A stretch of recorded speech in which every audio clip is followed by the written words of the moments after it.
I'm Claire from ACO, for those who don't know me. I started at the end of November, and one of the first things that we did when I joined was to carry out the GDPR survey amongst members. So can I just have a show of hands for people who actually responded to the survey? It doesn't matter, it's just interesting to see who is here, who responded. Okay, probably about just over a half. Okay, great. So I'm going to run through basically ACO member survey on GDPR, the key findings. So I'm going to run through context, where we're at, what we wanted to achieve with this survey, the survey itself, the responses, key findings, and then next steps. So in terms of context, I found two quite funny slides on Twitter when I was putting this together in terms of how people are responding to GDPR. And this one seemed to kind of sum up quite well where a lot of organisations seem to be at. So panic, argue a lot, decide things aren't that bad, realise we've missed a bit, suggest getting a lawyer, price up lawyers, decide not to get a lawyer, and then come up with hopefully what we will end up doing in the next couple of months, helping you and you'll be doing, which is actually coming up with some sort of a plan. But this is the kind of thing that people are talking about GDPR. We all know it's not straightforward, and I think a lot of us are in the same boat. And then the effect of GDPR, so the number of ill-informed blogs about data protection, the nearer we get to the May deadline. So there's a lot of information out there and a lot of concern. What we wanted to achieve at ACO is we wanted to enable members to benchmark your own progress against other members, and I think to get that kind of just a sense of a feeling of where everyone else is at, and that you're not on your own with this, I think was quite important. To understand how prepared you are for GDPR right now, and that will then lead us to establish what the gaps are and identify what those gaps are and how perhaps we can help as an organisation, and what further kind of assistance that you need. So the survey itself, in terms of the nuts and bolts, we emailed 115 members on SurveyMonkey between the 7th of December and the 24th of January. There were 12 questions. One was just a general one about your organisation size, and then the other 11 were specifically on GDPR. We got 62 members responded, which for a survey doesn't seem, 54%. You might think it might be more than that, but actually that's a really good figure for a survey response. And all the questions were answered by at least 45% of responders. What we don't do is make it compulsory to answer questions, so some people answered some things and not others. And we had an 87% average completion rate, and it took less than 3 minutes. So if you get a survey in the future and you think it's going to take you forever, then this one took less than 3 minutes on average. Does anyone have any questions about the survey itself? I think that's the stage. Can I just point out, the microphone doesn't work for amplification purposes, but it does help us capture stuff on the video. So I'll offer the microphone to anybody who's going to ask a question or make a comment. This is just kind of general questions. If not, then I'll just move on. Okay. Right. So in terms of the key findings, I've split it into different sections. So the first one was housekeeping. So what's the size of your charity? So in terms of responders, you get an idea of where your organisation is at compared to other people who responded. So the majority of people who responded to the survey had a turnover of between 100k and $1 million. So they're in that kind of bracket, just to give you an idea. But we also had responses from every single turnover bracket. So every bracket was kind of represented. And then between the $1 million and the $3 million was the second biggest chunk. But as I say, it's representative really across the board. So which of these applies to your organisation? This is about staffing and how your organisation has arranged staffing for GDPR. So we have added GDPR to the duties of existing members of staff and departments. So overall, those were the two biggest responses. So we had it's been added to the existence, it probably resonate with most people here, it's been added to the responsibilities of people already in the organisation, and then using a combination, the other was 47%, a combination of internal and external resource. So very few of you had recruited a specific GDPR manager, and very few had got an external GDPR resource. It was mainly, as you can see, mainly existing staff and internal and external. Relating to budget, so how are you going to pay for GDPR? The top answer, 66%, we've absorbed it into the usual annual running costs, so no additional kind of budget there, it's just going to be absorbed. And then the second highest answer, then allowed or ring-fenced additional budget, 20%. So that's only a fifth of you had additional money to handle GDPR. But having said that, GDPR is a manageable cost to most nurses, 40%, so quite a large percentage of you thought that it was a manageable cost, and very few thought it was going to stretch resources, 5%. And to clarify your answer, that was just somebody who said that they've done a little bit on it to date. So that gives you an idea of how organisations were forming it. In terms of preparedness, which statement best describes your organisation's preparedness? And I think this is probably something that is of big interest to a lot of you. The two combined answers, top answers, were the ones that we started to think about it, but haven't got a plan. And then we're implementing necessary changes and have got more to do. So it's basically in planning, but has yet to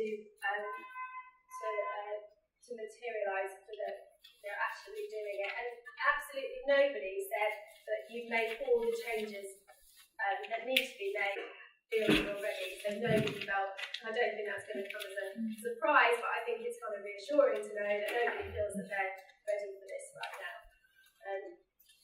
So plan and starting to implement necessary changes. And then actually, we haven't done anything on GDPR yet, I don't know where to start, that's just one response. And nobody hadn't done anything and thought that they were okay about it. So most people were in planning. Which of these statements best describes your organisation's GDPR training provision? So how is your organisation providing training?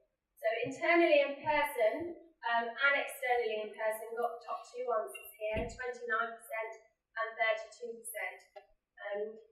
We were kind of interested in what online provision and whether people were taking advantage of online training, but that's only two responses, only kind of 7% of the survey.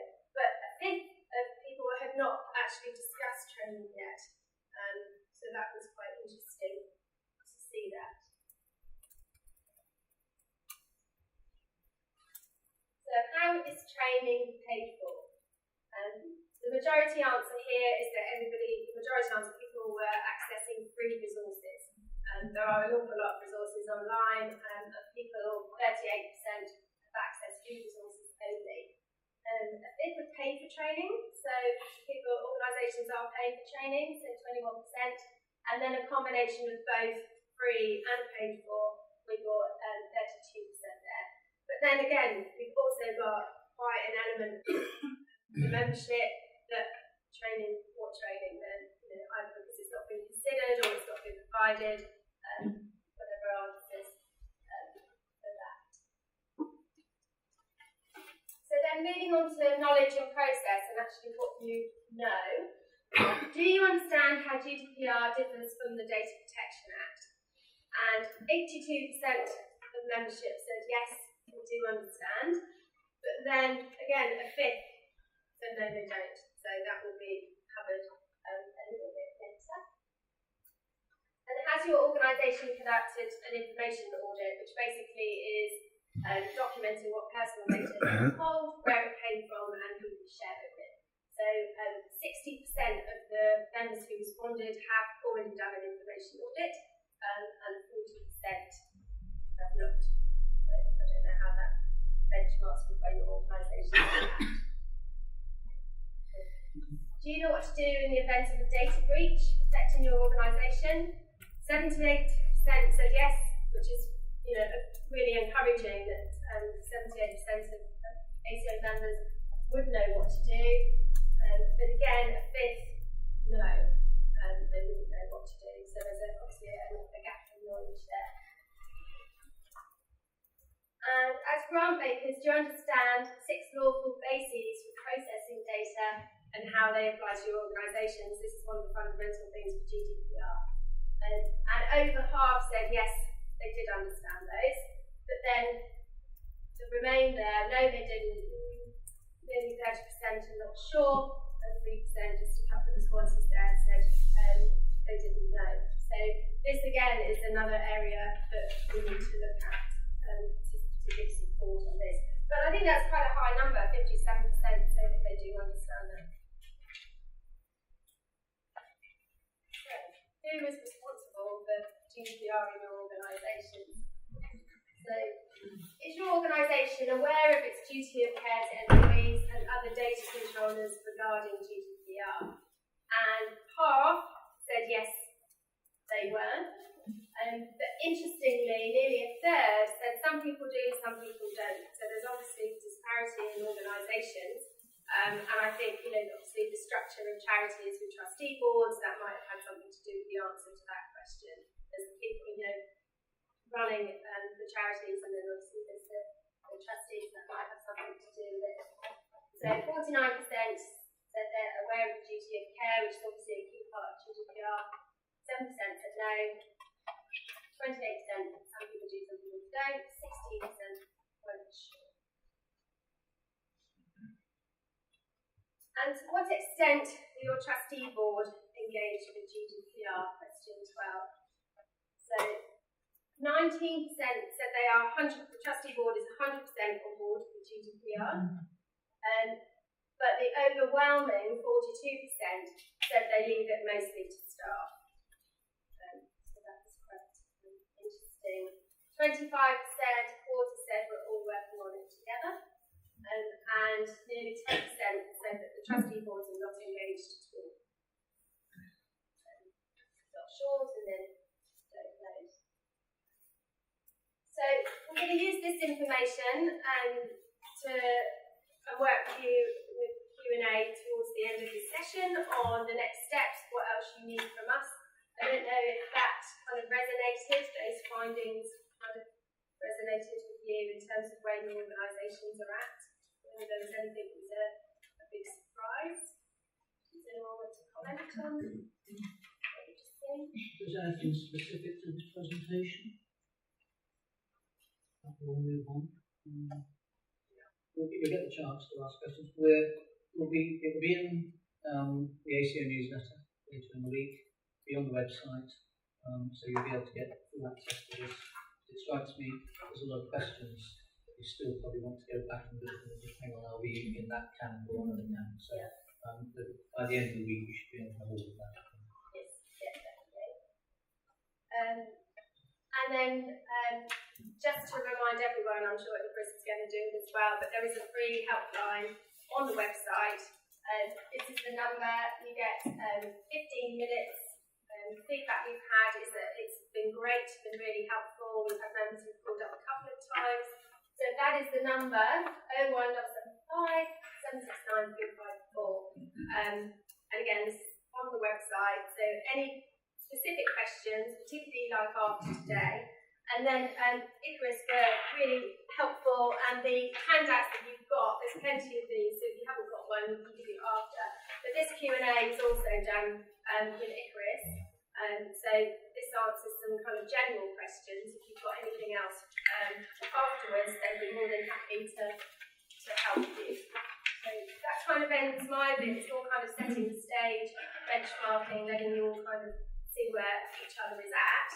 And then I'm going to hand over now. We're going to have just a switch over with the notes, and then we're going to start Icarus with Alan and doing a presentation on actually giving you information on GDPR.